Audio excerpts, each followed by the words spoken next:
Labadiena. Šiandien netrumpi pasakojimai. Šiandien norėčiau pakalbėti, galbūt, kad jūs išgirstumėt ir suprastumėt mano subjektyvią nuomonę apie tai, kas vyksta Lietuvoje, kai Ukrainoje karas tęsiasi jau 2,5 metų.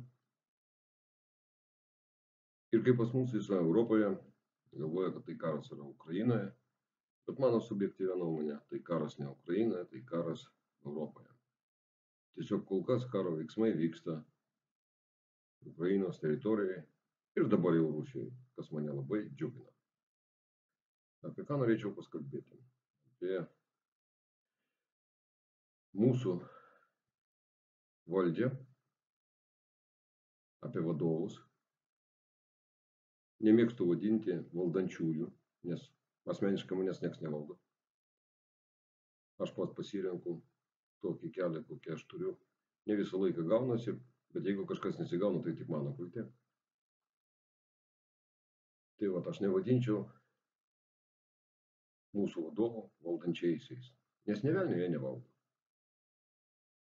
Man keista, kai prezidentą vadina ekscelencija, nors tai yra tik tai aukščiausio rango menedžeris, kurį išrinko Lietuvos Respublika, žmonės ir kuriems yra atsakingas. Lygiai taip pat kaip su Seimo nariais. Esu dalyvavęs didelėse kompanijose, akcininkų susirinkime ir kai ateina vadovas didelės kompanijos, akcininkai niekada neatsistoja, o tik tai klauso, ką jis jiems pasako, kaip jisai atsiskaito už savo nuveiktus darbus. Man keista, kai visi stojasi ateinant prezidentui. Nieko neturiu asmeniškai, bet man tai keista. Gerai, nukrypau nuo temos. Ką aš mačiau per šitos metus karo?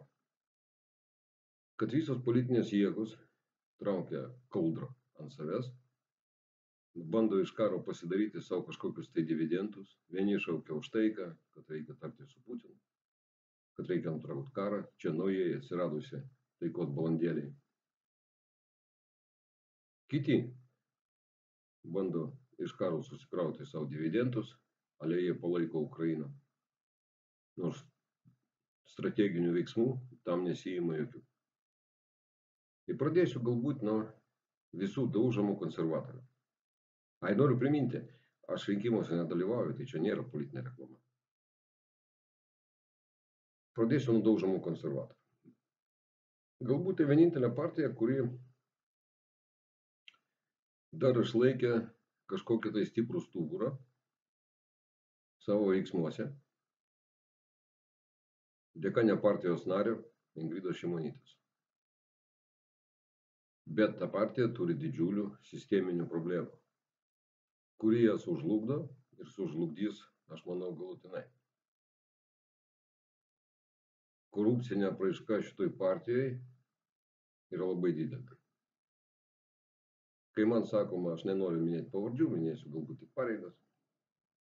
Kai man sako, kad ojojoj mes nematėme ir nežinojome, kad mūsų ministrė turi kažkokių tai santykių su nelabai geros reputacijos žmonėm, kad jinai skraido lėktuvais, atostogauti tų žmonių lėktuvais. Ir apie tai niekas partijoje nežino, patikėkit, aš net. Pasižiūrėjau aš puslapį tos ponios. Ir ten yra nuotraukų. Buvo. Gal ir dabar dar yra. Kaip jinai atostogauja. Ir kad niekas nežinotų, ne.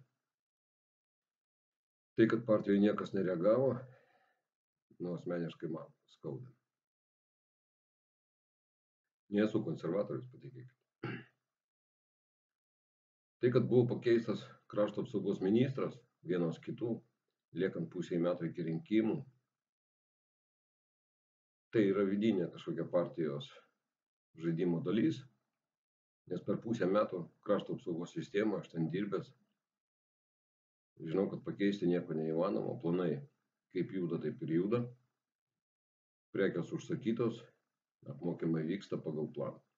Galima, aišku, geležinė valia viską sustabdyti, bet tai bus finansiškai nepakeliama našta. Pakeisti planą strateginį, neįmanoma. Todėl keisti ministrą buvo gana keistas požiūris. Gerbiu ir vieną, ir kitą, ir buvusį, ir dabartinį,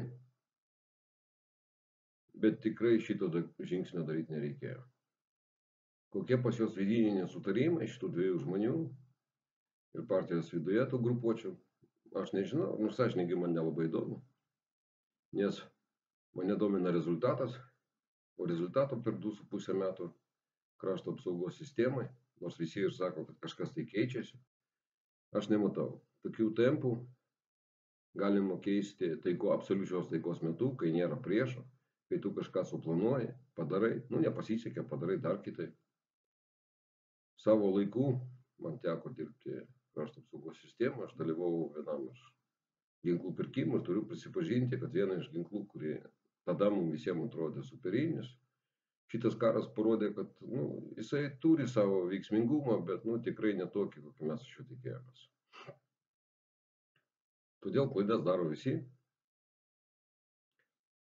bet visą tai taikos metu, karo metu, pakartosiu, karas vyksta pas mus, mes konservatoriai turėjo dirbti greičiau. Tai čia viena iš sisteminių partijų, konservatoriai pirmi. Kaip jie dirbo per tuos metus, aš asmeniškai vertinčiau, kad galbūt teigiamai. Nes nematau aš Lietuvoje žmonių, kurie būtų apsiėmę kažkokią tai pasiimtų iniciatyvą, rizikuotų ir dirbtų. Nesu nei mokytojas, nei medikas, todėl negaliu pasakyti, nei žemdirbys, negaliu pasakyti, ko ten užkliuvo tie ministrai. Jo yra sisteminių klaidų, bet aš nemanau, kad nors atėjęs kažkoks kitas ministras ateitų ir padarytų kažką blogiau ar geriau. Apie vidaus reikalų sistemą nusimanau labai daug, ilgai metų ten dirbu. Ir tai, ką padarė vidaus reikalų ministrė, tikrai niekas nebūtų padaręs geriau. Nes šita ministrė pasirodė turinti valią kažką daryti. Ir tikrai jinai tai darė. Jo su komunikacija pas ją didelis problemos. Bet galų gale svarbiausia rezultatas, kurį jinai pasiekė. Tai galbūt tiek apie konservatorius. Svarbiausias jų minusas, dar kartą pakartosiu, yra vidinė neskaidrumas vidinis, neskaidrumas prieš žmonės, bloga komunikacija. Ir žinoma, absoliučiai neadekvatus partijos vadovas. Galbūt jis ir geras bachūras, aš jo asmeniškai nepažįstu, bet tai kaip jis dirba, tai ne partijos vadovas, tai atleiskite. Partijos vadovas šią dieną yra Šimonytė. Ir jeigu jinai nenueis eurokomisarus, o išlaikys savo žodį ir pasiliks Lietuvoje, tai aš gerbiu šitą moterį. Už tai, kad jinai ką jin daro. Bet iš principo minusas mūsų konservatorių. Socdemai. Ką aš apie juos galiu pasakyti? Sisteminė partija turinti ilgas senas tradicijas, teoriškai turinti savo ideologiją, bet jos veiksmai mažai ko skiriasi nuo tų pačių konservatorių. Ir aplamai visos mūsų partijos nelabai ideologiškai skiriasi. Ką galima pasakyti gero ir negero apie socdemus? Šitoj partijoje yra daug sąžiningų žmonių, bet kai vienas iš partijos lyderių pakliūna į čekiukų skandalą ir sako, kad jisai nieko nedarė, principas ne tiek, kiek tu pavogiai, ne 10 000, ne milijoną, 10 eurų, tu pavogiai. Tas pats liečia ir konservatorius, ir kitas partijas. Tu pavogiai pinigus ir tu bandėjai apsimesti, kad tu jų neėmei. Turėti partijai tokį lyderį yra problema. Partijai. Vienai iš lyderių. kalbu apie vieną iš merų, jūs galbūt visi žinote. Tai čia yra didelė problema ir tai liečia visas partijas, bet socdemai, kurie aiškina, kad jie yra šventi ir gražus, taip negalima. Šitoj partijoje yra vienas jaunas vyras, pasakykim, kuris turi stuburą ir kuris laikui bėgant tikrai gali pasidaryti vienu iš lyderių, galbūt vienu iš stipriausių. Vilniaus rajono meras. Turėjau galimybę asmeniškai bendrauti. Stiprus, jaunas bachūras. Nu, kaip jaunas, jau ne jaunas. Bet žmogus, kuris gali padaryti tai, ką pažadėjo, bet vis tiek jisai kliūna jam iš jo partijos vadovybės, o partijos vadovybė, atsiprašau, man daro asmeniškai nei gėdą, nei susirūpinimą, bestubūrė. Partijos pirmininkė, kurie eina į rinkimus į Europarlamentą ir sako, kad eina į Europarlamentą, išsirenka į Europarlamentą ir paskui eina sąrašo pirma į parlamentą, Lietuvos parlamento rinkimus, Seimą. Bet visi supranta, kad jeigu partija negaus daugumos, o net jeigu ir gaus daugumą, jin greičiausiai neatvažiuos į Lietuvą. Išvyksta per rinkimus į Lietuvą, iš Lietuvos, kai socdemų partija remia prezidentą, neišstatydama savo kandidato. Ką tai parodo? Tai parodo tik tai vieną, kad partija savim nepasitikė, na ir nelabai turi matyti kompetencijų pasiimti ant savęs. Yra žmonių, kuriuos aš nelabai gerbiu, galima sakyti visiškai negerbiu, bet jie sugebėjo išstatyti savo kandidatūrą. Gerai, kad jie nieko negavo. Bet jie darė tai, ką privalo daryti politikas. Eiti rinkimus. Tai pagrindinis, kaip ir politiko darbas. Nuo rinkimų iki rinkimų. Visa kita tik tai pažadai. Ir jeigu tu neturi stuburo ir programos, tai tu jos nevykdai. Tu tik tai nuo rinkimų iki rinkimų, kad sėdėt geroj kėdėj. Tai va, socdemai man dabar primena partiją, kuri nori nuo rinkimų iki rinkimų, neįdėdama jokių pastangų, nepritraukdama žmonių, gauti šiltas vietas Seime, vyriausybėje, kažkaip atsidėti tos 4 metus, o paskui žiūrėsime, kas tam toliau bus. Labai atsiprašau, ten tikrai yra gerų žmonių, bet, atsiprašau, su šita partija yra didelės problemos. Nors ten yra tikrai daug sąžiningų gerų žmonių. Dvi partijos, kurios yra iš tikrųjų labai panašios sekančios. Tai yra ūkininkų partija, Žaliųjų valstiečių ir pono Skvernelio. Kaip atsimenam, Skvernelis išėjo iš Žaliųjų ir sukūrė savo partiją. Tai galbūt padėsiu vieninteliai partijai pliusą, tai būtent Skvernelio partijai. Kažkada mes su juo buvom pažįstami baisiai seniais laikais, po to daugiau nebendravome. Bet aš vis tiek jam padėsiu pliusą, žmogus sugebėjo atšokti nuo Karbauskio, susikurti savo struktūrą. Tiesa, tai partija tik tai vieno žmogaus, jo, nes kai tik tai kažkas bus ir jisai nebebus tai partija, ta partija sugrius, kaip ir visos partijos, kurios yra kūriamos vieno žmogaus, su viena idėja, tam, kad pasiekti kažkokių tai individualių tikslų. Tai vat, Skvernelio partijai pliusas už jos pastangas kažką daryti ir kažką siekti. Grįžtant prie valstiečių, tai vieno žmogaus partija, vieno oligarcho Lietuvos, kuris kol nefinansuoja, jinai yra. Kai tik tai Karbauskiui šitas žaislas nusibos ir įsiėmės, nebeturės iš to ekonominės naudos, o jis tikrai turi ekonominę naudą, nežinau kokiu būdu. Čia ne mano reikalas su kompetitingu organu.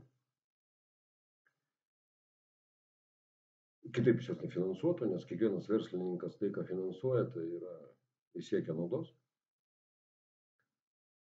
Tai va, tai irgi yra viena partija, kuri iš tikrųjų per savo valdymo laiką nepadarė kažką įspūdinga, o tik tai kritikuoja kitus. Ir aš nemanau, kad jinai kažką padarys gero ateityje. Yra partija, kurios nenoriu minėti, bet jūs ją žinote, Nemunas pas mus upė toks yra, tokia upė yra. Šita partija gaus daug balsų Seime, nes jinai irgi vieno žmogaus, lyderio, bet yra per daug nusivylusių žmonių, nesisteminių, kurie nelabai gilinasi į problemą, suklauso gražių žodžių, tas vyrukas tikrai gražiai šneka, klausiau ne vieną jo kalbą. Ir jeigu pas jį būtų truputį kita ideologija, galbūt aš jį ir palaikyčiau, tikrai geras oratorius, tikrai gerai pasiruošia visom savo kalbom, žino, ką daro, laiku spėja iššokti iš skęstančio laivo ir susikurti savo kažką vėl naujo. Nemanau, kad jisai turi strateginių tikslų didelių Lietuvai.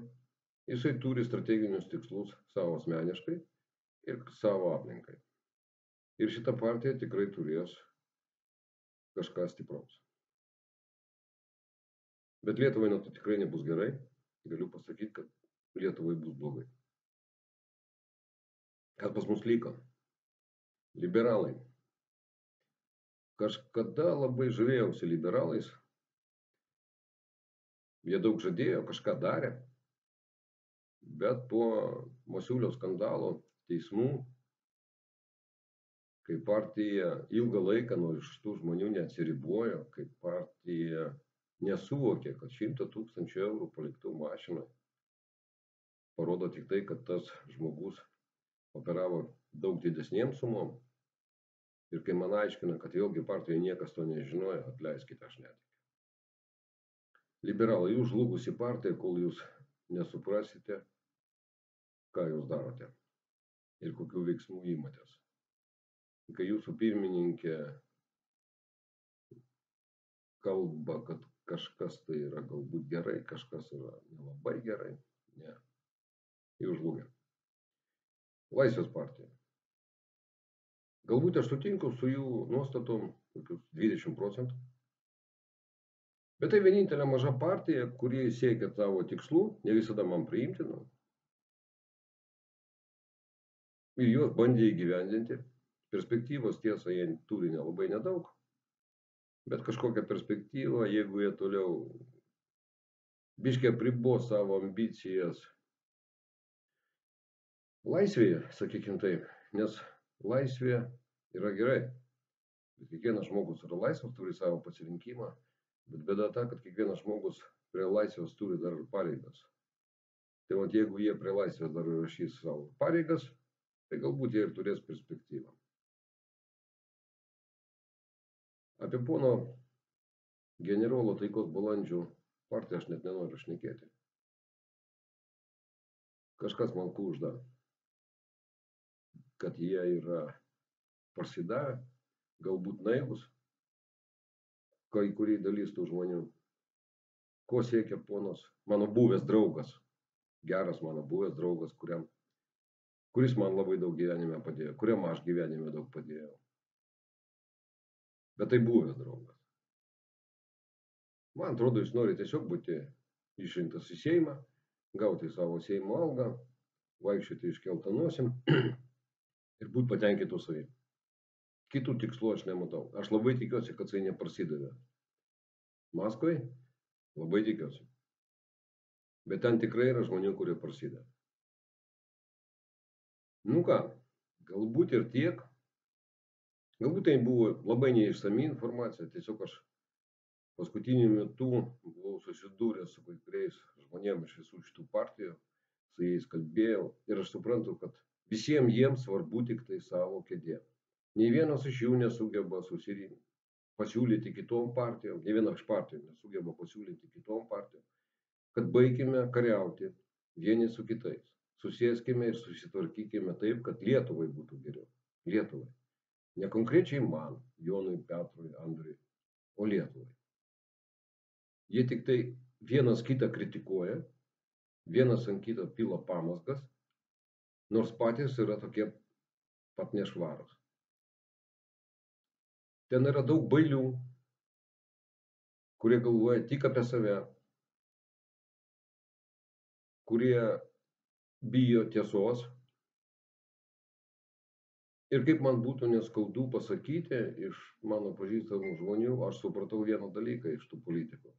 Kad jeigu tu nori būti politiku, tau reikia būti bailiu, vagim, nebūtinai kartu, ciniku ir nežiūrėti Lietuvos interesų. Gražiai kalbėti ir tada tu būsi atakliu. Aš manau, kad per kitą savaitę aš padarysiu išsamesnę laidą apie politiką. Nes viskas, kas vyksta labai negerai. Šiandien baigsime. Ir anonsas. Trumpi pasakojimai tęsis. Ir bus apie mano labai gerą draugą, apie mano ginklo brolį. Apie žmogų, kurį aš nenoriu įžeisti savo vaikų, bet skaitau beveik savo sūnum. Apie prancūzą. Jinai bus greitai įrašyta. Ir aš papasakosiu apie sunkų likimą to žmogaus. Viso gero.